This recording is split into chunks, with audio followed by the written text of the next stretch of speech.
রাধে বন্ধুরা। শরৎ পূর্ণিমার রাতে মহারাস ছেড়ে, সেই রাসলীলা ছেড়ে কৃষ্ণ বেরিয়ে গেলেন এবং তিনি অত্যন্ত দুঃখ পেয়েছিলেন, গভীর শোক পেয়ে তিনি বেরিয়ে গেলেন। যে গোপীরা তাকে ঘিরে এত নানান রকম চিন্তন করতে লেগেছিল, যে যার জন্য তিনি রাস পূর্ণিমা ছেড়ে বেরিয়ে গেছিলেন।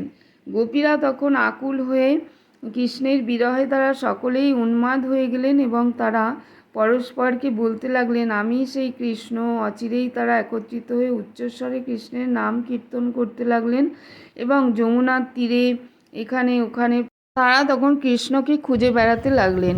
কৃষ্ণের বিরহে তারা সকলেই উন্মাদ হয়ে গেলেন এবং তারা পরস্পরকে বলতে লাগলেন, আমি সেই কৃষ্ণ। অচিরেই তারা একত্রিত হয়ে উচ্চস্বরে শ্রীকৃষ্ণের নাম কীর্তন করতে লাগলেন এবং তার অন্বেষণে তারা বনের এক স্থান থেকে আরেক স্থানে বিচরণ করতে লাগলেন। প্রকৃতপক্ষে কৃষ্ণ হচ্ছেন সর্বব্যাপক। তিনি আকাশে আছেন, তিনি বনে আছেন, এমনকি তিনি সকলের হৃদয়ে আছেন। এইভাবে তিনি সর্বত্রই সর্বক্ষণ বিরাজমান।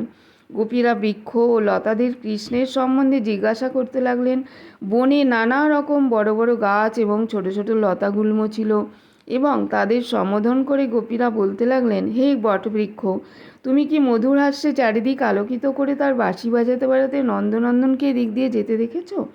সে আমাদের হৃদয় চুরি করে নিয়ে পালিয়ে গেছে।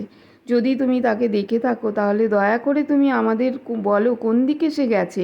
প্রিয় অশোক বৃক্ষ, নাগচম্পা বৃক্ষ এবং চম্পা বৃক্ষ, তোমরা কি বলরামের অনুজ কৃষ্ণকে এদিক দিয়ে যেতে দেখেছ? আমাদের মনে গর্ব হয়েছিল, তাই সে আমাদের ছেড়ে চলে গেছে। কৃষ্ণের হঠাৎ এভাবে চলে যাওয়া তারা কিছুতেই মেনে নিতে পারছিলেন না। যখন তারা কৃষ্ণের সঙ্গসুখ উপভোগ করছিলেন তখন তারা মনে মনে ভেবেছিলেন যে তারাই হচ্ছেন এই ব্রহ্মাণ্ডের সবচাইতে সৌভাগ্যশালী স্ত্রী, এবং যেহেতু তাদের মনে এই গর্ব হয়েছিল, তৎক্ষণাৎ কৃষ্ণ সেখান থেকে অন্তরিত হন। তাদের গর্ব খর্ব করবার জন্যই তিনি অন্তরিত হয়েছিলেন। রাধে রাধে বন্ধুরা।